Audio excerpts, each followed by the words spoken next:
Don't you wish you could go back and do it all over again, knowing what you know now? Good evening, folks, and welcome back to another episode of Silver Dad Knows, always live with no edits. If this is your first time here, hit that subscribe button now, as you're going to like what I'm about to say. So yes, just to begin this evening, I am presenting right here an 1886 Morgan.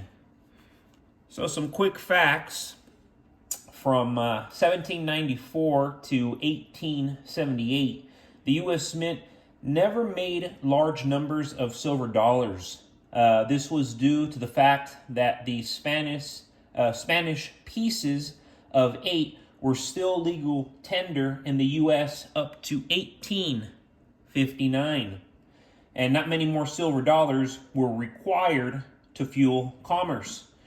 In 1873, a panic gripped the nation.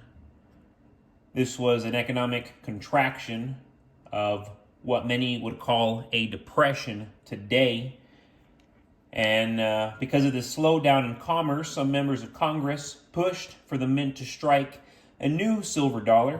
They felt that by getting these large coins into the hands of Americans, the economy would pick up, and pick up it did.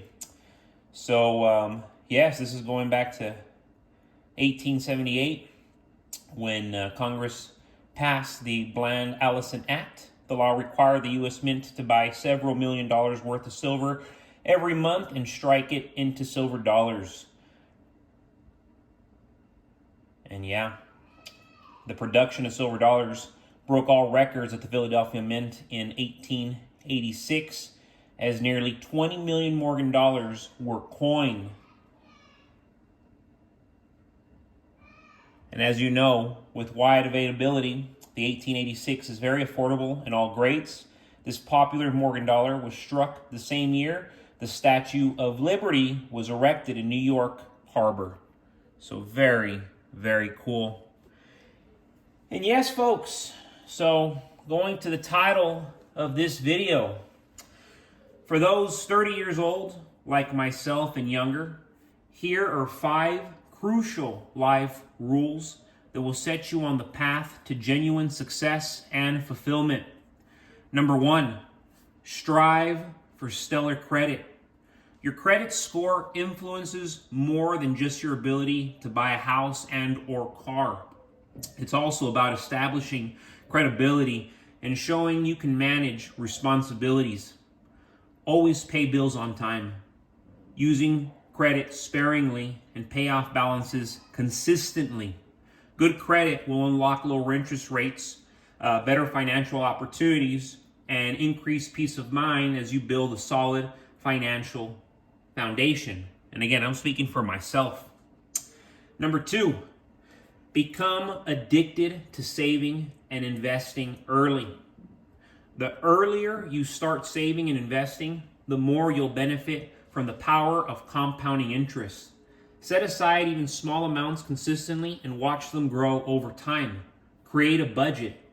Save a percentage of your income and invest wisely. Consider diversifying into stocks, retirement accounts, and tangible assets like silver. Building wealth early isn't about becoming rich overnight.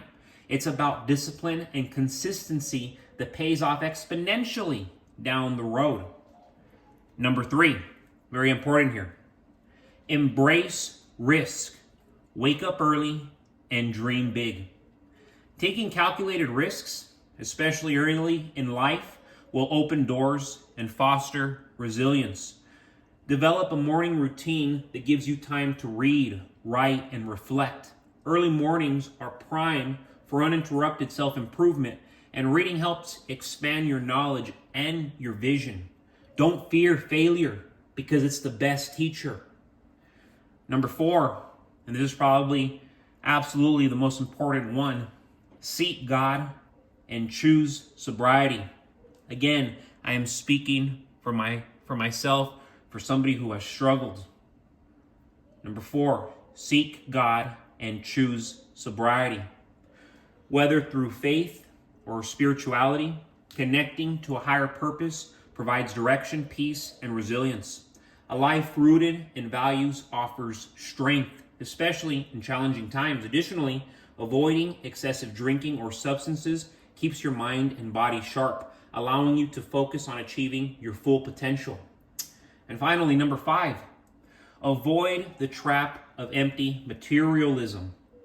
It's easy to equate success with luxury items, but true wealth lies in health, relationships, and freedom. Prioritize taking care of your body, cultivating genuine connections, and seeking freedom in how you spend your time. Material items might bring temporary joy, but a healthy lifestyle, strong family bonds, and a sense of purpose brings actual fulfillment. And I'm going based on how I've been living my life, folks. Again, I'm only 30 years old. I started investing when I was 23. I became addicted to investing when I was 24, 25. And I was a fool in my early 20s, my mid 20s.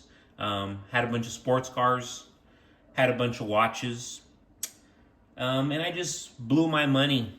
I worked like a dog, and I didn't look at life the way I look at it now. You know, I didn't value relationships.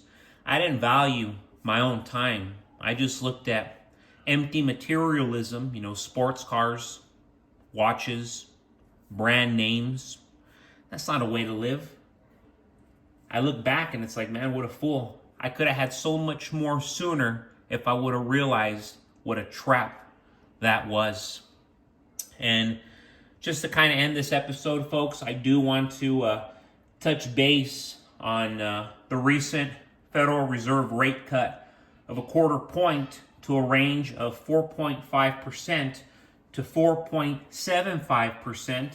And this is actually less aggressive than previous cuts, such as the 50-point decrease last September.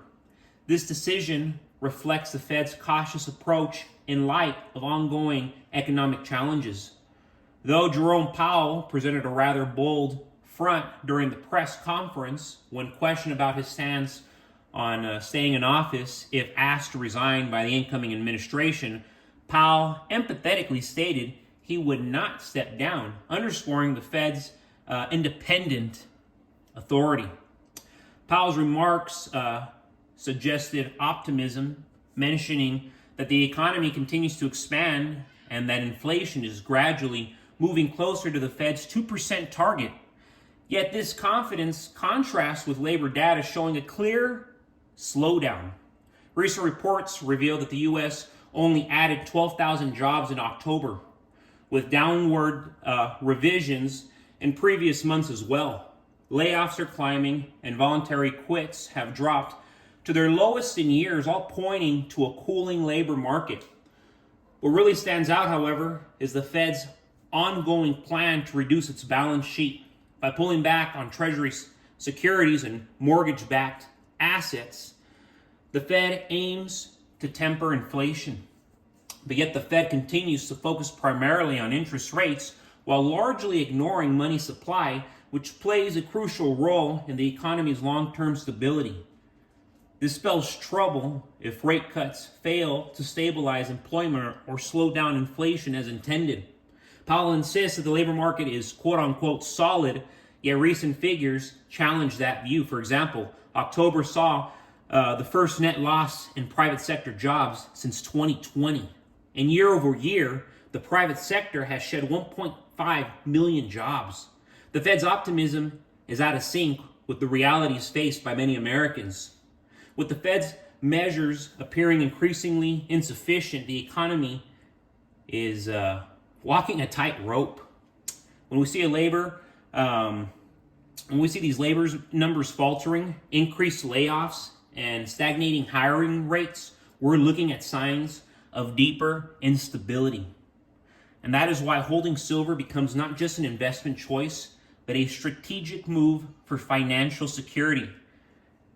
Its tangible value remains uncorrelated to the fluctuations of fiat currency, offering stability when the dollar's purchasing power weakens, given that the Fed's primary tool, adjusting interest rates, has limits. Silver provides a layer of protection that aligns with these unpredictable times. But folks, thank you so much for joining us for another evening of Silver Dad Knows. God bless you. God bless your household, and as always, God bless America.